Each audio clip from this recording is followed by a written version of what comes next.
archívnych dokumentoch sú nezvratné dôkazy o tom, že už v 14. storočí sa v kremnickej mincovni spracovali vzácne kovy. V súvislosti s bohatým náleziskom zlata v okolí mesta sa tu koncentrovali umelci z celej Európy.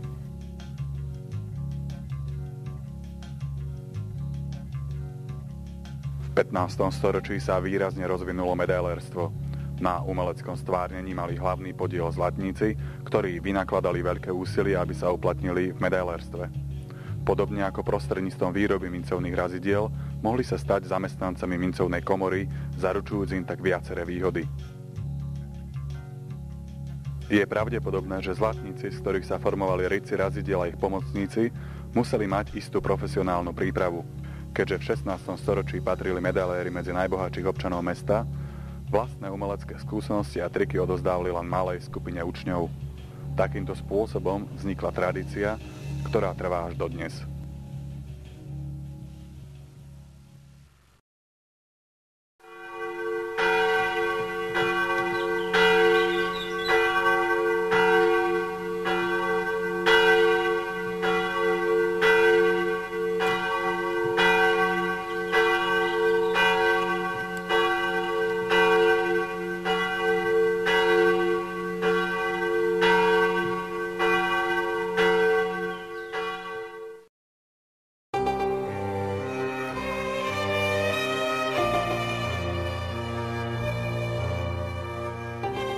Ja som strašne rada kreslila. Lepšie povedané, odkreslovala obrázky z kníh, časopisov. Keď som mala voľnú chvíľu, tak som kreslila.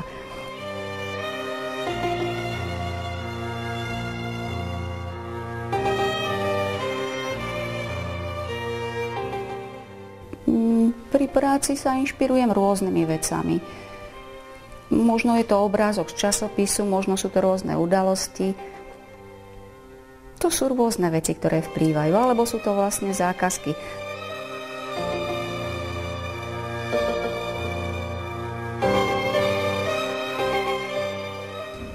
Umenie pre mňa znamená dosť veľa. Okrem tej zárobkovej činnosti, pretože som vlastne platená za túto prácu, je to aj môjim veľkým koníčkom, takže si myslím, že dosť veľa to pre mňa znamená. Veľa chvíľ trávim nad plastelinou, nad návrhmi a sádrovými modelmi. A čo je dôležité, ma to veľmi baví.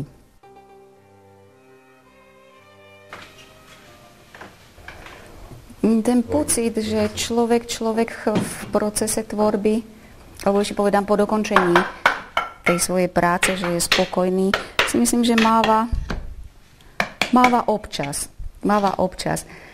Ale keď vidí hotovú vec, a hlavne po odstupe rokov, tak si povie, že nebolo to ono. A to je vlastne ten mostík, ktorý ho odráža stále ďalej a ďalej a umožňuje mu vykonávať, si myslím, že stále lepšie a lepšie práce.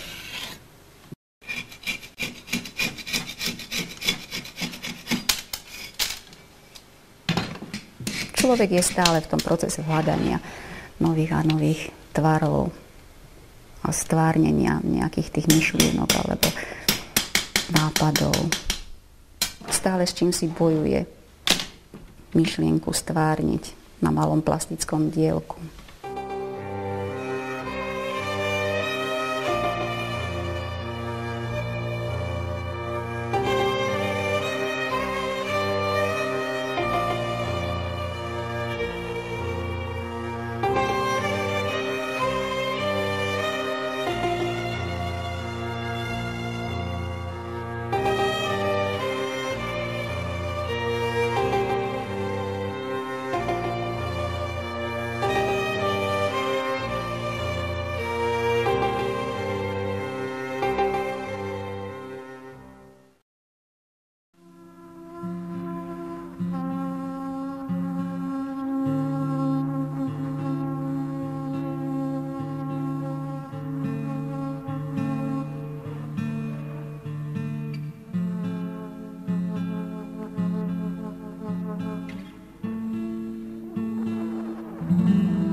Musím povedať, že moje záujmy boli, čo sa týka umenia, široké.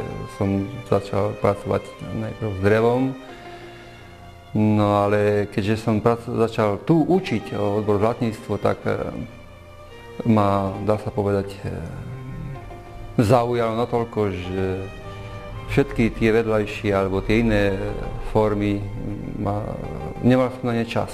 A takže zlatníctvo ma natoľko zaujalo, že mi dávalo možnosti veľmi široko sa vyjadriť.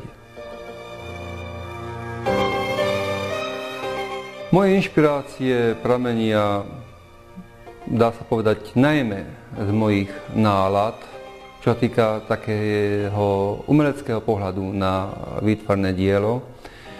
Čo sa týka zlatníctva, tak môže ma inšpirovať aj technika. Výraznou mierou, ale tá súvisí s tými náladami. Napríklad kovanie veľmi mi vyhovuje môjmu naturelu, môjmu expresívnemu vyjadreniu.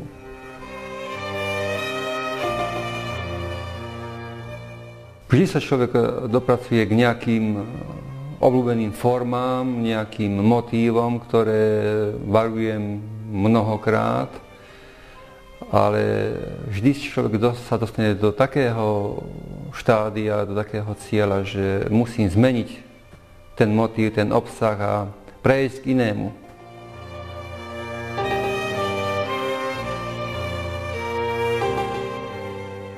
Pre mňa je zaujímavý proces tvorby. Natoľko, že objavovanie je pre mňa samotného veľkým takým cieľom alebo možnosťou, ktoré poskytuje umenie.